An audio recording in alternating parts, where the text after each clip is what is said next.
On the afternoon of November 14th, Chinese Communist Party or CCP leader Xi Jinping arrived in San Francisco on a private plane. It was cloudy and windy when Xi stepped out of the plane hatch. He was careful in wobbly steps with a staggering gait. Seemingly worried about falling, he grabbed the ramp with his left hand before stepping down, swaying noticeably to the left side of his body. China praised Xi's visit to the US and did its best to create a positive atmosphere. But the weather, the atmosphere, and the events leading up to and following Xi's arrival in San Francisco have all underscored the CCP's plight, unprecedented in its nearly 3 decades of existence. The week-long Asia-Pacific Economic Cooperation or APEC summit kicked off in San Francisco. This is the second time in 12 years that the US has hosted it. It focused on 3 major issues: strengthening the resilience and connectivity of the region's economies, promoting innovation and sustainable development, and guaranteeing equity and inclusiveness in the fruits of development. However, due to the Russia-Ukraine war, the Israeli-Hamas conflict, and the open or covert confrontation between the US and China in the Taiwan Strait crisis, no one had much hope that the summit would make in-depth progress. The CCP is facing a series of domestic and international crises, including the real estate crisis, high youth unemployment, and high local debt, which has led to a sluggish economy. Beijing's territorial disputes with neighboring countries are on the rise, and the CCP's position on the Russia-Ukraine and Israeli-Hamas conflict is at odds with that of the West. In addition, 3 years of COVID-0 policy and the persecution of human rights have led to widespread public unrest at home and overseas. On the eve of November 14th, concerning the much-anticipated summit with Chinese leader Xi Jinping, U.S. President Joe Biden told the media at the White House that the purpose of the meeting was to re-establish normal communication between the 2 world powers. How would you define success with your meeting with President Xi? To get back on a normal course of corresponding, being able to pick up a phone and talk to one another if there's a crisis, being able to make sure our military still have contact with one another. We can't take, as I told you, we're not trying to decouple from China, but what we're trying to do is change the relationship for the better. But I'm not going to continue to sustain the support for positions where if we want to invest in China, we have to turn over all our trade secrets. China's official media began to promote the story in advance on November 9th, when the Xinhua news agency issued a series of 5 articles on pushing US-China relations back on track.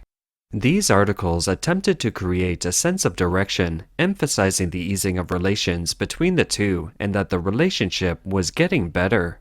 However, the articles also claim that China-US relations are still facing serious difficulties and severe challenges, and are hovering at a low point since the establishment of diplomatic relations. The key to improving relations between the 2 countries depends on the US. On November 15th, Biden held a 4-hour meeting with Xi at an estate near San Francisco. It was the first in-person meeting between the 2 since November 2022. The CCP had hoped that Biden would be at the airport to greet Xi upon his arrival and that the 2 leaders would be photographed together without their staff to underscore the personal relationship between the 2, and to show the Chinese public that Xi was received with honor and respect by Biden. As it turned out, not only did Biden not show up at the airport to greet Xi, but even Blinken didn't show up. Moreover, when Xi stepped off the plane, no red carpet was laid out, unlike his previous visits to the US. He was greeted by US Treasury Secretary Yellen, California Governor Newsom, and US Ambassador to China, Burns. What Beijing failed to anticipate was that on the afternoon of November 15th, Biden made this statement. Yes. And Mr. President, after today, would you still refer to President Xi as a dictator? This is a term that you used earlier this year. Well, look, he is. I mean, he's a dictator in the sense that he is a guy who runs a country that is a communist country that's based on a form of government totally different than ours. Anyway, When Biden said Xi was a dictator at a fundraising event in California on June 20th, 2023, he was far away from Xi across the Pacific Ocean. But this time he was close to Xi and had just met him in person. At a regular press conference held by the Chinese Foreign Ministry on November 16th, a spokesman responded to Biden's dictator remark. This kind of statement is extremely incorrect and irresponsible political manipulation, which China resolutely opposes. It needs to be pointed out that there are always some ill-intentioned individuals attempting to sow discord and damage Sino-US relations, but their attempts will not succeed. The dictator comment has been a source of annoyance for Beijing in the past. Biden's further references to it are bound to cast a shadow over what the two sides claim was their most productive meeting to date. In June, when Biden first called Xi a dictator, he explained he had been kept in the dark by his staff about a spy balloon flight over the US. China's foreign ministry subsequently issued a strong protest. Biden said the two sides agreed to resume military communication. The military communication channel between the two was cut off by Beijing in August 2022 after former House Speaker Nancy Pelosi visited Taiwan. No, I'm teasing. Go ahead, fire away. We're reassuming military-to-military contacts, direct contacts. As a lot of you press know who follow this, that's been cut off, and it's been very worrisome. That's how accidents happen, misunderstandings. So we're back to direct, open, clear, direct communications on a direct basis. Vital miscalculations on either side can cause real trouble with a country like China or any other major country. And so I think we're made real progress there as well.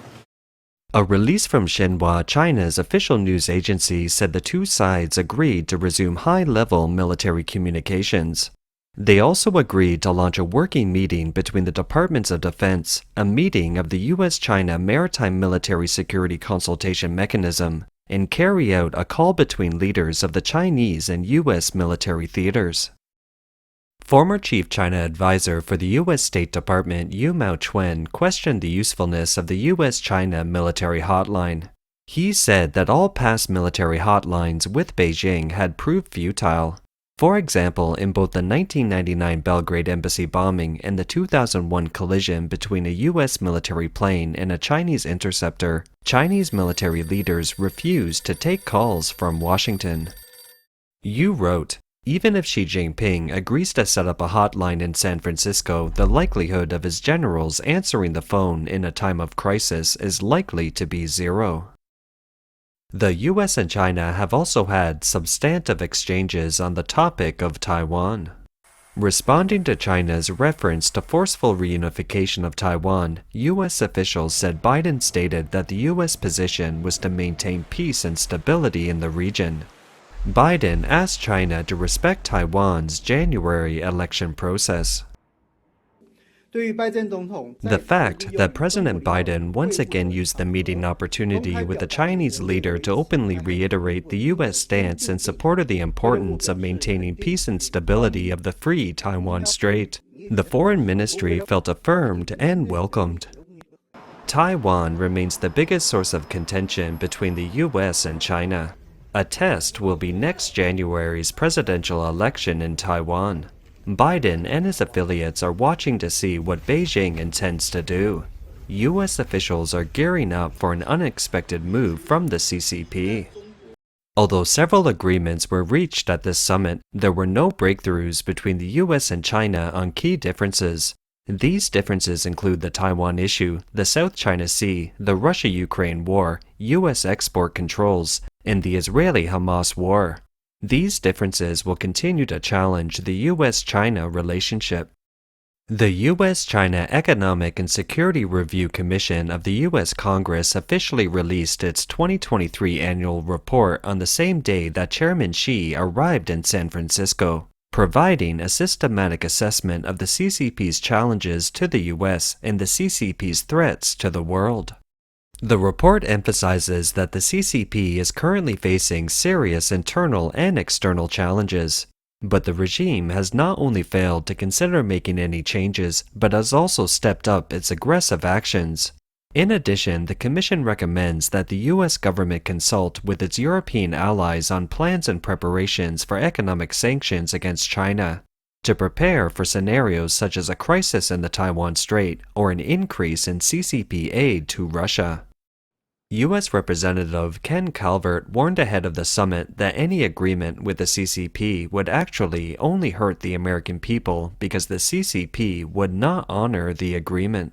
Calvert said, "The problem with making agreements with China is only one side actually keeps them, to the detriment of everyday Americans who suffer under increased regulation and taxation."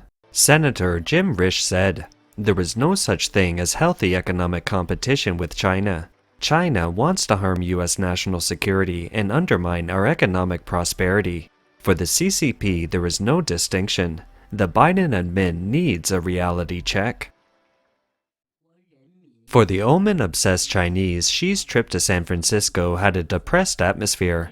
Upon his arrival in San Francisco, Xi stayed at the local Regency Hotel. Initially, CCP officials covered the outside of the hotel with a white tarp, and sedans wrapped in black drove in and out of the hotel. They had an odd look resembling hearses and mourning halls used in China for funerals. Xi Jinping's red flag sedan was mysteriously spotted in San Francisco, wrapped so tightly like an unsold demo vehicle. The national leader of the mysterious country still remained mysterious when traveling in the free world. Its style was different from other countries, with a luxurious 5-star hotel chartered so that no one, including journalists, could get close or do anything except looking over the fence. During the U.S.-China summit, protesters against CCP were seen from the airport to the outside of the meeting venue. The atmosphere was tense. A group of protesters held a banner outside the APEC summit, which read, "Welcome Mr. Xi to accelerate. The collapse of the CCP depends on you." Outside the Filoli estate, 500 to 600 protesters gathered along the highway about 2 miles from the estate, carrying signs of various colors protesting against the tyranny of the CCP and chanting, "Down with the Communist Party, down with Xi Jinping."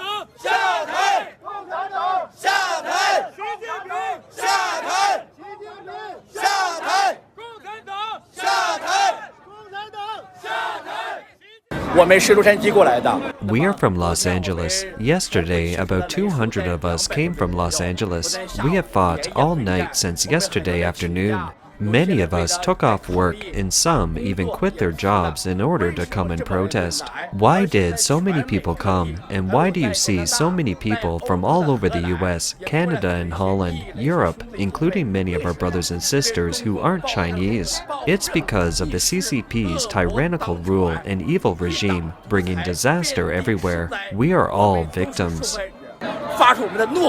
We're going to make a roar of our anger to show our power.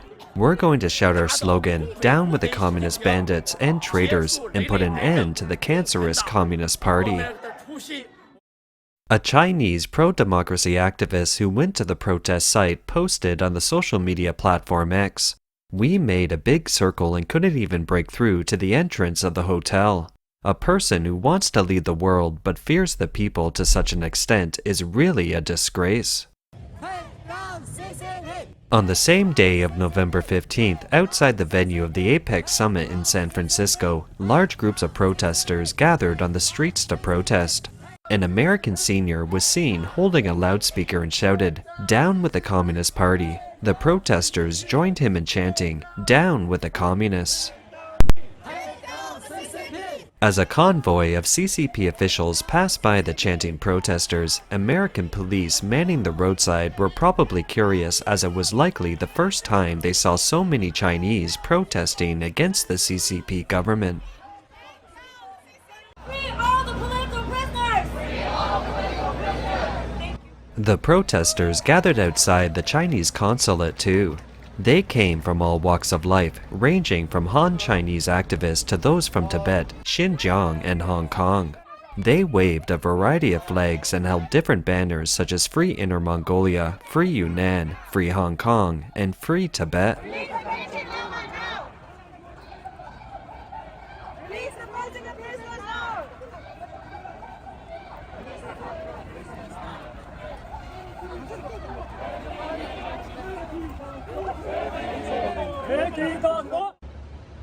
In the San Francisco Bay Area, some activists used a flying object, flying a banner in the air on November 14th from 9 to 1 p.m.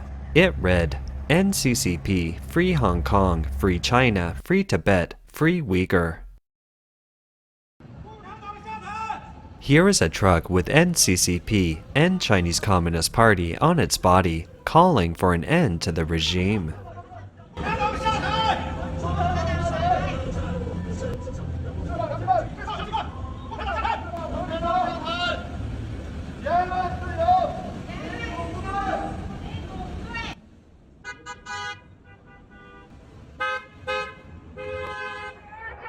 A large number of protesters confronted a welcoming crowd hired by the CCP outside the hotel.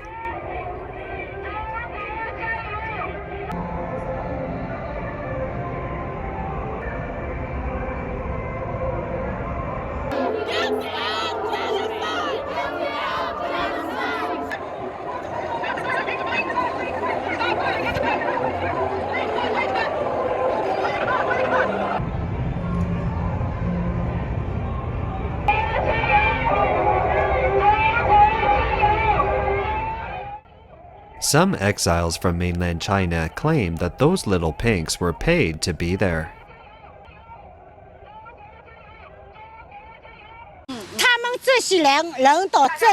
These people came over here just to make a little bit of money. For $100 per person, they came here with them. I came along with them. They had about 200 people, anyone with red hat. I came from New York. I had been following them. To put it bluntly, they came because they were paid. They didn't need to buy their own airfare or spend on anything. All costs were paid for. It was all free of charge. They came over to support their party leader and to wave the flag for them.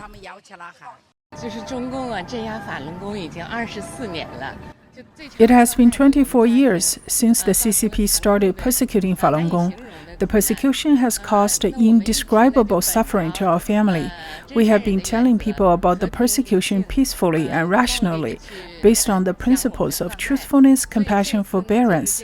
This time, with the gathering of Xi Jinping and VIPs from all over the world, I would like to tell them that the world needs truthfulness, compassion, forbearance, and that Falun Dafa is good. I hope that people of justice can help us end the persecution. Although Xi Jinping's convoy drove by from a distance, Xi must have heard the protests and appeals that had been following him around. 我们不允许中共的独裁者来到这个美利坚的自由的土地上。滚回去！结束中共暴政！结束中共。